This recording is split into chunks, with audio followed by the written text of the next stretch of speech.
जैसा कि आप थंबनेल देख के समझ ही गए होंगे, आज की वीडियो का टॉपिक होने वाला है body language. Trust me guys, आपने वीडियो क्लिक किया है, बहुत कुछ सीख के जाने वाले हो, आपकी पर्सनैलिटी को इंप्रूव करने वाले हो। Hello guys, this is Sachin Sharma front of view the fresh and new video. आज का हमारा टॉपिक होने वाला है परफेक्ट बॉडी लैंग्वेज।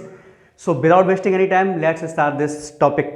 सबसे पहले हम जानेंगे कि बॉडी लैंग्वेज होता क्या है, यानी कि हमारी शारीरिक भाषा, मतलब कि हमारा फिजिकल बिहेवियर। अब देखो 24 घंटे तो हम बात करते नहीं है, कुछ बातें हम इशारों से भी करते हैं। तो और जब हम बात करते हैं उस टाइम पे हमारा हाथों का मूवमेंट कैसा है, हमारी जो वॉइस टोन है, पिच है, उसके साथ मैच हो रहा है नहीं हो रहा है, हमारा चलने का तरीका क्या है, बैठने का, बात करने का, हमारा आई कांटेक्ट कैसा है बात करते टाइम पे, यही सब आता है बॉडी लैंग्वेज में, यानी कि आपकी शारीरिक भाषा। एंड आई होप अब आप सीख गए होंगे कि बॉडी लैंग्वेज होता क्या है और ये आपकी regular social, college and professional life के लिए कितना ज़्यादा इंपॉर्टेंट हो सकता है। और अगर आप ये परफेक्टली सीख गए तो फिर ये आपकी पर्सनैलिटी को किस तरीके से लेवल अप कर सकता है। अभी हम यहाँ पे बात करेंगे कि बॉडी लैंग्वेज को इंप्रूव कैसे किया जा सकता है, how to improve body language. देखो सबसे पहले आपके लिए एक बात जान लेनी बहुत ज़रूरी है कि यहाँ पे कोई भी एक ऐसी फिक्स टेक्निक नहीं होती कि जिसको हम यहाँ पे डिस्कस कर लें और अप्लाई कर दें। आपने बहुत सारी वीडियोस में देखा होगा बॉडी लैंग्वेज सिखाने के लिए, वो सिखाते हैं देखना ऐसे है, बैठना ऐसे है, चलना ऐसे है, बट इसकी कोई एक फिक्स टेक्निक नहीं होती। सिचुएशन के अकॉर्डिंग अलग अलग इसकी कंडीशन होती है और वहाँ पे इसको अप्लाई किया जा सकता है। ऐसा कोई भी एक मंत्र नहीं है जिसको यहाँ पे अपन डिस्कस कर दें, उसको रेगुलर लाइफ में अप्लाई कर दें और बस ये हो गया परफेक्टली। मान के चलो कि अगर मैं किसी को डांट रहा हूँ तो उस टाइम पे मेरी बॉडी लैंग्वेज क्या होगी, और अगर मैं किसी के लिए रेस्पेक्ट से कुछ बोल रहा हूँ उस टाइम पे मेरी बॉडी लैंग्वेज क्या होगी, दोनों में बहुत डिफरेंस आ जाएगा। जैसे मान के चलो मैं किसी को डांट रहा हूँ, उसको बैठने के लिए बोल रहा हूँ, तो क्या मैं बोलूँगा अरे बैठ, चुप बैठ, चुप। और वहीं पे अगर मेरे पास कोई गेस्ट आया हुआ है उसको मैं क्या बोलूं, अरे उस टाइम पे मेरा जो वॉइस का जो पिच है वो भी बहुत मीडियम होगा, रेस्पेक्टेड होगा, और मैं पूरा हाथ से बोलूँगा अरे प्लीज़ सिट, प्लीज़ बैठिए। ऐसा थोड़ी है कि एक फिंगर दिखा दी और गेस्ट को बोल दिया कि बैठिए, तो वो उल्टा बुरा मान जाएगा। दोनों ही कंडीशन बहुत अलग हैं। जो एक फिंगर होती है वो अटैकिंग बॉडी लैंग्वेज में आती है, ठीक है ना, एग्रेसिव में आ जाता है। तो कैसे यहाँ पे चेंज हुआ, आपने देखा कि अगर मैं किसी गेस्ट के लिए बोल रहा हूँ तो प्लीज़ सिट, है ना, दोनों हाथ भी कर सकते हैं, सिंगल हाथ से ही बोल सकते हैं, या फिर सोफे की तरफ या चेयर की तरफ इशारा कर सकते हैं। वहीं पर अगर किसी को डांट रहे हैं तो बैठ, तो यहाँ पे दोनों में डिफरेंस हो गया, अलग अलग हो गया। बॉडी पोस्चर में भी चेंज होता है और बॉडी लैंग्वेज में भी चेंज होता है। इवन बॉडी लैंग्वेज से हम लोगों के बारे में कैसे अंदाज़ा लगाते हैं कि यार वो इंसान तो बहुत ही लेजी और बहुत ही ढीला है, या फिर किसी के बारे में बोलेंगे यार फलाना इंसान बहुत ही ज़्यादा एनर्जेटिक है ना, तो ये बॉडी लैंग्वेज से ही पता चलता है। जैसे मान के चलो आपने अपने फ्रेंड को कोई भी एक्साइटमेंट वाली बात बोली और उसका बहुत ही लेजी सा रिएक्शन, या फिर मतलब वो अंदर एक्साइटेड है बट उसको एक्सप्रेस नहीं कर पा रहा। तो चलिए आज चर्चा करेंगे कुछ इसी तरीके की बातों की, और जो कुछ पॉइंट्स डिस्कस करेंगे जो आपको लिए बहुत ज़्यादा हेल्पफुल होंगे आपका बॉडी लैंग्वेज इंप्रूव करने में। So please stay tune. सबसे पहला जो पॉइंट है वो है वॉक, यानी कि हाउ टू वॉक, चलना किस तरीके से है। तो यहाँ पे अब मैं कोई आपके लिए कोई मेजरिंग स्केल लेके नहीं बैठूंगा कि इतने डिग्री पे पैर रखना है, इतनी देर बाद उठाना है, ऐसे रखना है। देखो ऐसा you have seen the many video, they are saying that पहले एड़ी पड़नी चाहिए, फिर पंजा उठना चाहिए, फिर ऐसे। अरे मेरे भाई, ऐसे अल्फा मेल वॉक ऐसे नहीं होती। तो देखो सबसे रेगुलर लाइफ में वो पॉसिबल नहीं है। बस आपको कुछ चीज़ें ध्यान रखनी है चलते टाइम पे। एक तो आपको नीचे देख के झुक के नहीं चलना है, ये बहुत ही अंडर कॉन्फिडेंस आपको शो करता है। बट ऐसे जिराफ के जैसे भी होके नहीं चलना कि मतलब एक्स्ट्रा ही चौड़े होके।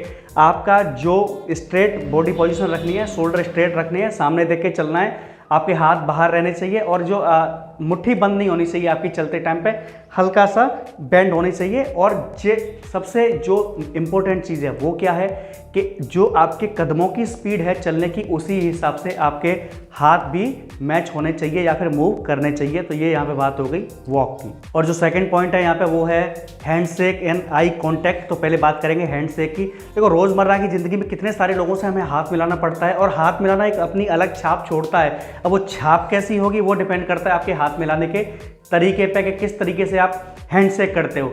तो सबसे पहले जो हैंडशेक में आपको ध्यान रखना है, मेन इंपॉर्टेंट, एक तो हमेशा राइट हैंड मिलाना है। अगर आपने राइट हैंड में कुछ पकड़ भी रखा हो तो उसको पहले लेफ्ट में पकड़े, फिर राइट हैंड से हाथ मिलाएं। और बैठे बैठे कभी हाथ नहीं मिलाना है। जब भी आपको हैंडशेक करना है आपको हमेशा खड़े हो जाना चाहिए, उसके बाद हैंडशेक करना चाहिए।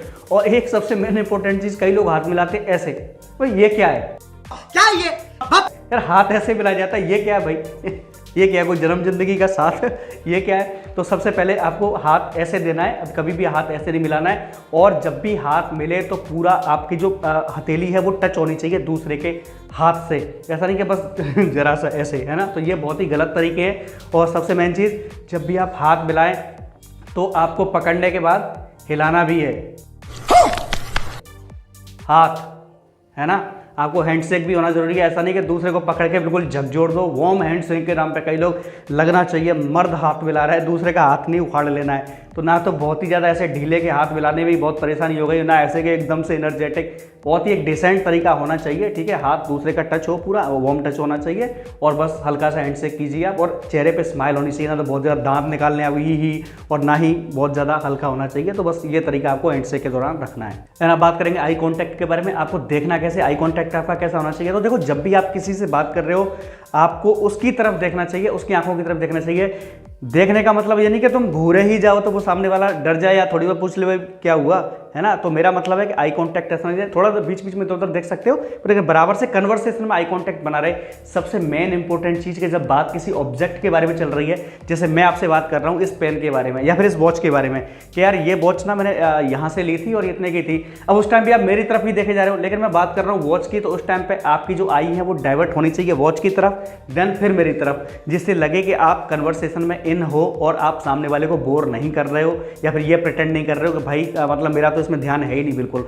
तो ये चीज़ आपको ध्यान रखनी है आई कांटेक्ट में। एक तो आई कांटेक्ट बना के रखना है, जब बात ऑब्जेक्ट की चले तो आपकी आंखें मूव होती रहनी चाहिए object to subject. And third बात करेंगे बॉडी पोस्चर के बारे में। यस, बैठना कैसे है। जब अपन खड़े हैं तो खड़े होने की तो बता ही दिया था, उसमें बात कर ली थी हमने वॉकिंग वाले में कि आपको बिल्कुल स्ट्रेट खड़े होना है, शोल्डर एकदम स्ट्रेट रहने चाहिए, आपकी बैक स्ट्रेट रहनी चाहिए, ना तो बहुत ज़्यादा वाइड ना बहुत ज़्यादा ऐसे नैरो अपने आप को घसीट के, तो बिल्कुल स्ट्रेट। सेकंड, जब हम बैठे हैं तब कैसे रहना चाहिए हमें। तो देखो यहाँ भी सिचुएशन डिफर करती है कि जब आप फ्रेंड के साथ हो तो थोड़े रिलैक्स होकर बैठ सकते हो, और जब आप ऑफिस में हो या बॉस के सामने हो या टीचर के सामने हो तो वहाँ पे आपका जो बॉडी पोस्चर है वो थोड़ा सा डिसेंट रहता है। स्ट्रेट आपको बिल्कुल सीधे बैठना है, रिलैक्स होकर नहीं बैठना है। कई लोग पैर पे पैर रख के बैठते हैं, ये तो बहुत ही बेकार बॉडी पोस्चर है, ठीक है। आपको स्ट्रेट बैठना है।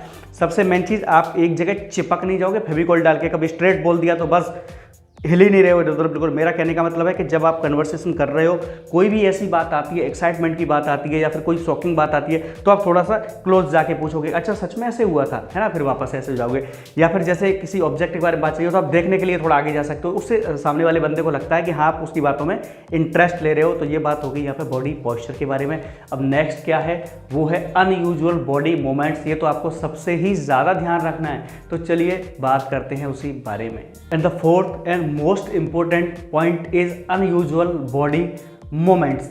ये जो शुरू के 3 पॉइंट थे वो तो फिर भी ठीक है, बट ये चौथा जो पॉइंट है ना, अनयूजुअल बॉडी मूवमेंट्स, ये तो सबसे बेकार और गंदा लगता है जब आप कन्वर्सेशन के दौरान किसी के साथ करते हो। जैसे कि पेन चबाते रहना, नाखून काटते रहना खुद के ही दांतों से, बालों को बार बार सही करते रहना, ये बहुत ही बेकार लगता है और सामने वाले के सामने सीधा शो करता है कि आप कन्वर्सेशन में इंटरेस्ट नहीं ले रहे हो। बार बार वॉच की तरफ देखते रहना, पैर हिलाते रहना, अरे भाई टिक जाया करो एक जगह, थोड़ा शांति से और कन्वर्सेशन में इन रहो। और सामने वाले को ये बिल्कुल नहीं लगना चाहिए कि आपका बातों में या फिर इस कन्वर्सेशन में बिल्कुल भी इंटरेस्ट नहीं है, तो ये बहुत ही बेकार लगता है। आई होप ये आप इंक्लूड करोगे अपने कन्वर्सेशन में, आपको बहुत ज़्यादा हेल्प मिलने वाली है। बहुत मेहनत से वीडियो बनाई है, कैसा लगा मुझे कमेंट करके ज़रूर बताना। Thank you so much for watching video. इसी टाइप का health, fitness, life style and personality से रिलेटेड कंटेंट देखने के लिए सब्सक्राइब कीजिए चैनल। आप मुझे इंस्टाग्राम पे फॉलो कर सकते हो। तब तक के लिए thank you so much, bye, take care.